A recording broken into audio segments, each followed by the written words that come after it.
할렐루야. 네, 한 주간 평안하셨습니까? 우리 좌우 앞뒤 분들께 한번 인사하겠습니다. 잘 오셨습니다.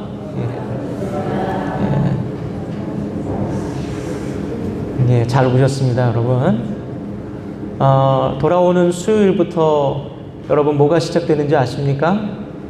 예, 사순절이 시작됩니다. 제수요일이라고 부르는 수요일부터 사순절이 시작되는데요. 사순절이란 부활절 이전에 주일을 뺀 40일의 기간을 사순절이다라고 우리는 부릅니다. 그 사순절 동안은 예수님의 우리를 위한 그 십자가의 고난을 묵상하면서 하루하루 주님과 동행하는 시간입니다. 여러분이 귀한 사순절을 보내시면서 특별히 예수님의 십자가의 고난을 여러분과 저를 위해서 고통당하셨던 그 시간들을 기억하시면서 주님과 겸손하게 말씀을 묵상하시면서 기도하시면서 경건하게 보내는 그 귀한 시간들을 보내므로 많은 은혜를 누리시기를 간절히 소원합니다. 자, 우리 모두가 알고 있는 기독교 신앙에서 가장 핵심이 되는 상징은 바로 십자가입니다. 십자가는 본래 로마 시대의 흉악범이나 정치범을 처형했던 사형틀이죠. 그런데 그리스도인들에게는 사람을 잔인하게 죽이는 이 끔찍한 사형틀이 교회와 신앙을 상징하는 가장 강력한 메시지이기도 합니다. 그 이유는 바로 온 세상을 구원하려 강림하신 하나님의 아들 그리스도 예수께서 이 십자가형으로 죽으셨기 때문입니다. 탁월한 설교가 마틴 로이드 존슨은 그의 저서 십자가에서 기독교의 복음이 무엇이냐에 대해 다음과 같이 말하고 있습니다. 진정한 기독교의 복음은 그리스도의 가르침이나 교훈이 아니다. 그분의 성품이나 윤리성이 아니다. 사도 바울은 자기가 자랑할 것이 예수 그리스도의 산상수훈 외에는 없다고 말하지 않고 십자가 외에는 없다고 말했다. 따라서 기독교의 복음은 오직 십자가이다. 마틴 로이드 존슨은 수많은 기독교 지도자들 중 이 사실을 온전히 알고 가르치는 이는 많지 않다, 그렇게 지적합니다. 신앙생활과 예배, 예전 또는 영적 은사들에 대해서는 강조하지만 정작 복음 그 자체인 이 십자가를 바로 가르치고 따르게 하지는 않는다, 그렇게 말하고 있습니다. 오늘 본문 말씀에 앞선 16절에서 예수께서는 사도 베드로가 한 주는 그리스도시요 살아계신 하나님의 아들이니이다, 이 신앙 고백에 대해서는 칭찬하셨지만 잠시 후에 21절에서 자신의 십자가의 죽음을 예고하셨을 때에 이에 반대하는 베드로를 사탄이라 부르시면서 노하셨습니다. 마틴 로이드 존슨은 그 이유에 대해서 이렇게 말하고 있습니다. 우리를 구원하신 것은 우리가 예수께서 하나님의 아들이라는 것을 알기 때문이 아니라 예수께서 십자가에서 죽음을 당하셨기 때문이다. 그의 말은 정말로 타당합니다.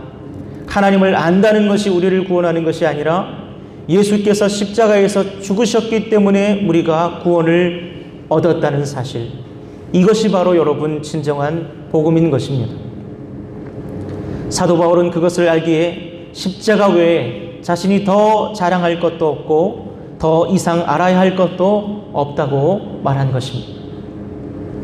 예수님보다 앞서 순교한 세례 요한도 죽기 전 십자가의 복음에 대해서 말했습니다. 보라, 세상 죄를 지고 가는 하나님의 어린 양이로다.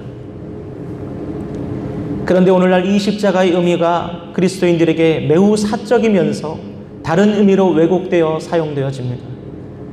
그것은 예수 그리스도의 십자가가 의미하는 바가 정확히 무엇인지 알지 못하고 있기 때문입니다. 오늘날은 기독교인이지만 이 복음을 알지 못하는 기형적인 기독교인들이 너무나 많습니다.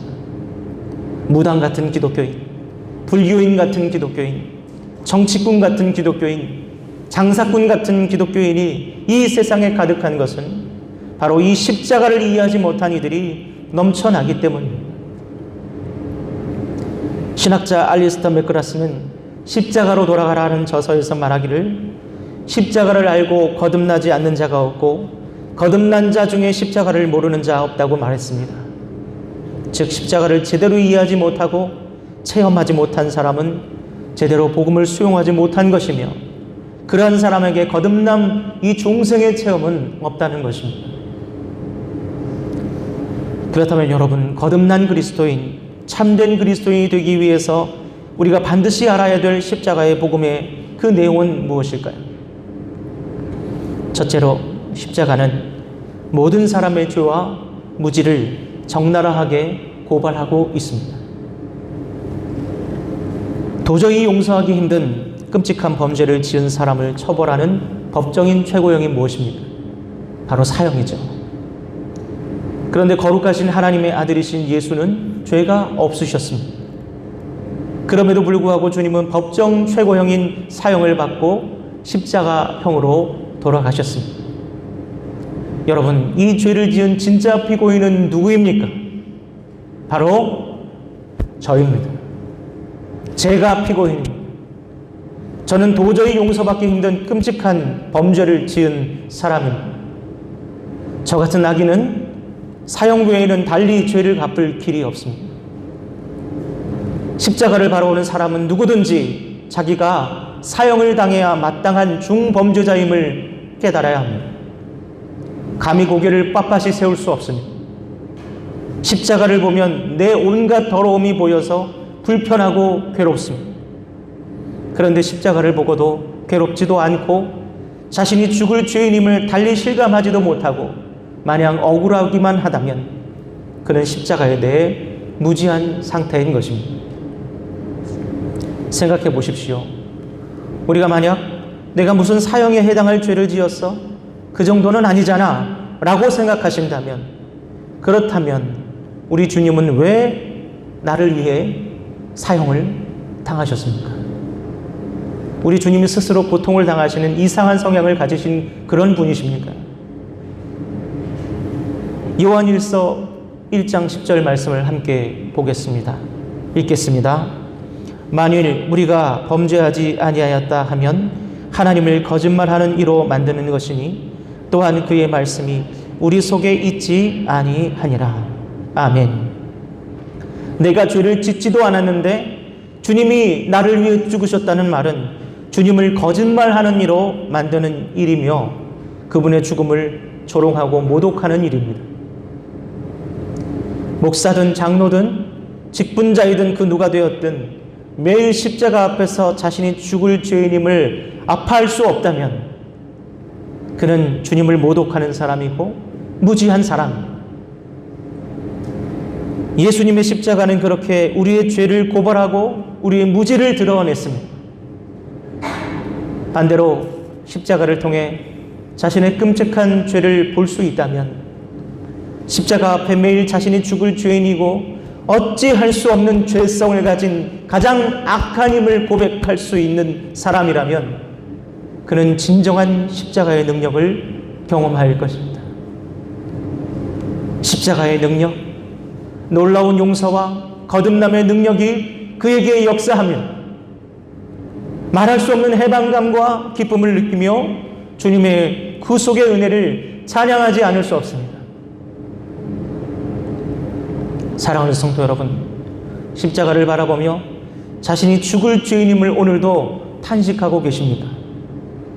아니면 무덤덤하거나 지금쯤은 어느 정도 나도 의인이 되었다 그렇게 생각이 드십니까?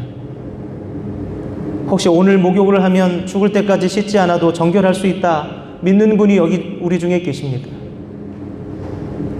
지금 십자가를 보고도 여러분 죄인임을 느끼지 못한다면 바로 그런 분과 똑같습니다.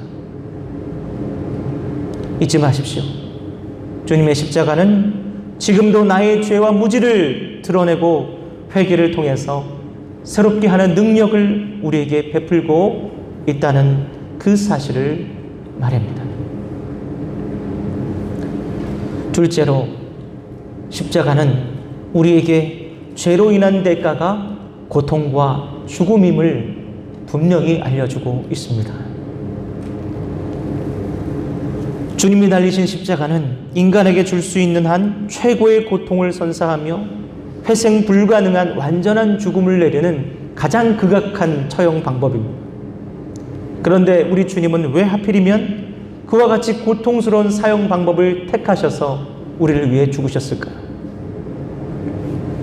그것은 바로 타락한 인간이 겪어야 될 고통과 죽음이 어떤 수준의 것인가를 우리에게 알려주시기 위함이었습니다.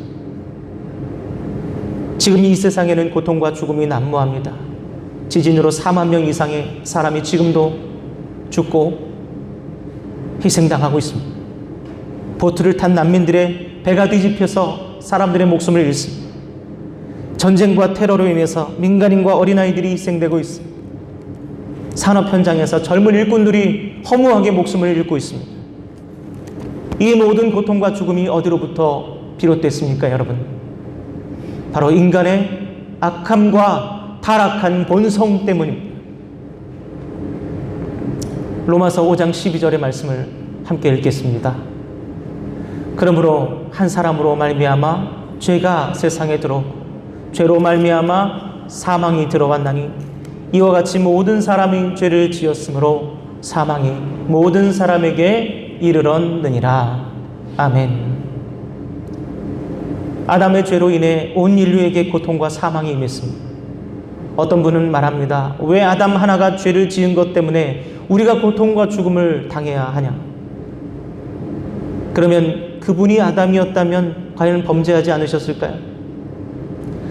그리고 지금도 여전히 이 세상은 한 사람으로 말미암아 죄가 계속해서 유입됩니다. 한 사람으로 인해 고통이 생기고 한 사람으로 인해서 사망이 생깁니다. 내가 여러분이 지금도 그 한 사람으로서 이 세상에 고통을 가져오고 있지 않습니까? 고통의 문제라는 책을 쓴 기독교 변증가 C.S. 루이스는 다음과 같이 말했습니다. 고통은 귀먹은 세상을 불러 깨우는 하나님의 메가폰이다. 이 세상에 고통이 넘쳐날 때, 죽음이 가득할 때 우리는 십자가를 떠올려야 됩니다. 그것이 죄로 인한 결과이고 비참한 결과물임을 우리는 실감해야만 합니다. 그리고 주님의 십자가만이 그 모든 고통과 죽음을 종식하는 유일한 권능임을 믿고 이 온 세상에 성도로서 선언해야 됩니다. 이사야 선지자는 이사야 53장 4절 말씀에서 그는 실로 우리의 질고를 지고 우리의 슬픔을 당하였다 이렇게 선언했습니다. 주님은 우리의 모든 고통과 슬픔과 사망을 친히 담당하셨습니다. 여러분 믿으십니까? 십자가를 볼 때마다 우리는 이 사실을 기억하고 십자가의 능력을 선언해야 합니다. 여러분 따라해 보시겠습니까? 주님은 나의 고통과 나의 슬픔과 나의 죽음을 지셨습니다. 아멘이십니까? 성도는 십자가를 바라보며 끊임없이 이 고통의 순간, 슬픔의 순간, 죽음의 순간을 선언해야 합니다. 그를 통해 주시는 십자가의 권능을 경험해야 하는 것입니다. 이제 마지막으로 십자가는 가장 완벽한 하나님의 지혜이자 신비임을 우리에게 알려주고 있습니다. 고린도전서 1장 22절에서 25절 말씀을 다 같이 함께 읽도록 하겠습니다. 읽겠습니다. 유대인은 표적을 구하고 헬라인은 지혜를 찾으나 우리는 십자가에 못 박힌 그리스도를 전하니 유대인에게는 거리끼는 것이요 이방인에게는 미련한 것이로되 오직 부르심을 받은 자들에게는 유대인이나 헬라인이나 그리스도는 하나님의 능력이요 하나님의 지혜니라. 하나님의 어리석음이 사람보다 지혜롭고 하나님의 약하심이 사람보다 강하니라. 아멘. 유대인들은 어떤 사실이 진리이냐 아니냐를 따질 때 그것을 뒷받침하는 기적과 경험을 중요시합니다. 고치지 못할 질병을 고치거나 죽은 사람을 살리거나, 그래서 우리 주님도 공생의 기간 동안 이적들을 보이시기도 하셨습니다. 그러나 주님은 꼭 하나 단서를 다셨죠. 나는 기적을 보이려는 목적이 아니라 죄를 사하는 권능이 내게 있음을 알게 하려고 이 기적을 행한다. 주님이 말씀하신 죄를 사하는 권능은 바로 십자가의 사건을 의미합니다. 그렇게 표적을 구하는 유대인들에게 주님은 말씀하셨습니다. 내가 요나의 표적 외에는 너에게 더 이상 보여줄 것이 없다. 헬라인들은 철학과 논리를 중요시합니다. 그들에게는 신이 사람의 몸을 입고 사람 대신 나무에 달려 죽어 피를 흘려 죄를 사하고 구원한다는 식의 이런 이야기는 허황되고 설득적이지 못한 무식한 이야기처럼 들립니다. 그런데 일부 신학자들마저 이 십자가의 복음을 피해신학이라고 부르면서 구약 제사 전통을 지나치게 비약한 것이라며 조롱하고 있습니다. 그러면서 주님의 산상수훈, 주님의 성품, 영성 등을 주로 다루고 이 십자가의 복음은 그리스도의 인문교리 정도로 축소를 합니다. 그러나 사도 바울은 말하고 있습니다. 고린도전서 2장 2절 말씀, 내가 너희 중에서 예수 그리스도와 그가 십자가에 못 박히신 것 외에는 아무것도 알지 아니하기로 작정하였습니다. 여러분, 사도 바울은 십자가야말로 가장 완벽한 하나님의 지혜이며 복음이고 이것 외에 우리가 더 알 것도 알 필요도 없다, 그렇게 단언하고 있습니다. 너희들이 그렇게 똑똑하냐? 그렇게 지혜롭더냐? 십자가가 정녕 미련해 보이더냐? 너희들이 하나님보다 지혜롭더냐? 십자가가 바로 하나님의 가장 최고의 지혜이다. 성도 여러분, 유대인처럼 기적을 찾아다니지 마십시오. 기도원 쫓아다니고 영험한 무당 목사 찾아다니지 마십시오. 헬라인처럼 깔끔하고 유식해 보이는 설교 좋다고 여기저기 찾아다니지 마십시오. 좋은 설교 많이 들어봐야 어차피 우리는 지키지도 못할 것 아닙니까? 그럴 시간에 십자가를 바라보십시오. 자기가 십자가형을 당해도 마땅할 죄인임을 아침 저녁으로 인정하고 여러분 고백하십시오. 가슴을 치십시오. 십자가를 보며 고통과 슬픔이 올 때, 죽음의 두려움이 올 때 우리의 모든 질고와 사망을 지신 그 주님을 선포하십시오. 십자가보다 더 고상하고 더 큰 기적이 없다는 것을 깨닫고 우리를 위해 돌아가신 그 주님께 감사하며 여러분 찬송하십시오. 신학 몰라도 됩니다. 방언, 은사, 기적 몰라도 됩니다. 십자가, 그것만 아십시오. 십자가만 바라보십시오.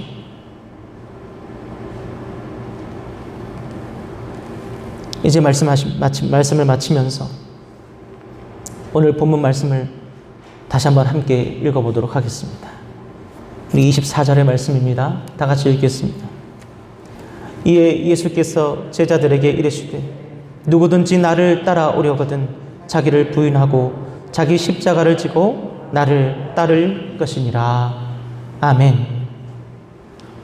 사랑하는 성도 여러분, 이 시대는 주님을 믿는다 하는 신자는 많지만 주님을 따른다는 제자는 드뭅니다. 그러니까 교회 세습 문제와 같은 추문이 계속해서 일어나는 것 아니겠습니까? 유명한 목사도 능력 있는 장로도 소용없습니다. 주님을 따르는 자가 주님 제자입니다. 여러분은 어떻습니까? 주님 따라가시겠습니까? 마시겠습니까?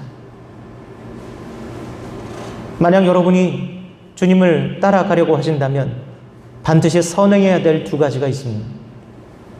첫째는 자기를 부인하는 일입니다. 쉽게 말하면 주님을 따라가려는 사람은 자기의 사고와 경험과 욕구와 매일같이 원수처럼 싸워야 합니다. 어떤 신학자가 말했습니다. 자기 안에 있는 그 신과 불화할 때 새로운 세상이 열린다고.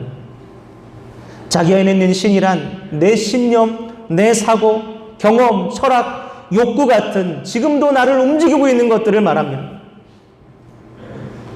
여러분이 주님을 따르기 위해 내 안의 신처럼 나를 오늘도 움직이는 것들과 매일같이 원수처럼 싸울 각오가 되어 있는 그 사람이 바로 주님을 따르는 사람, 주님의 제자인 것입니다. 그렇게 십자가 외에는 아무것도 알지 않기로, 십자가 외에는 그 무엇도 자기를 움직이게 허용하지 않게 하는 것, 그것이 여러분 자기 부인입니다. 둘째로 주님을 따르기 위해 필요한 것은 바로 십자가를 지는 것입니다. 즉 십자가의 복음을 온전히 깨닫고 살아가는 것, 그것을 말합니다. 어떤 분은 말 안 듣는 자녀나 아니면 믿지 않는 남편을 자기 십자가라고 말하는데 그것은 잘못된 표현입니다. 그런 십자가는 이 세상에 없어요. 십자가는 내 삶에서 해결해야 될 어떤 문제나 짐 같은 것들이 아닙니다. 죄를 깨닫게 하고 고통과 죽음에서 놓이는 하나님의 지혜이자 권능이 바로 여러분 십자가인 것입니다. 주님을 따르는 사람은 사도 바울과 같이 이 십자가 외에는 아무것도 알지 않기로 결단하고 살아가는 사람들인 줄을 여러분 믿으시길 바랍니다. 사랑하는 성도 여러분, 다시 한번 권면합니다. 이제 신자가 아니라 제자가 되십시오. 멀찍이서 구경하는 것 그만 끝내시고 자리에서 일어나서 자기 십자가를 지십시오. 십자가 외에는 아무것도 알지 않고 의지하지 않기로 여러분 결단하시고 오늘도 하나님의 지혜인 십자가를 의지하며 승리하시는 저와 여러분 되기를 주님의 이름으로 간절히 축원합니다. 기도하겠습니다.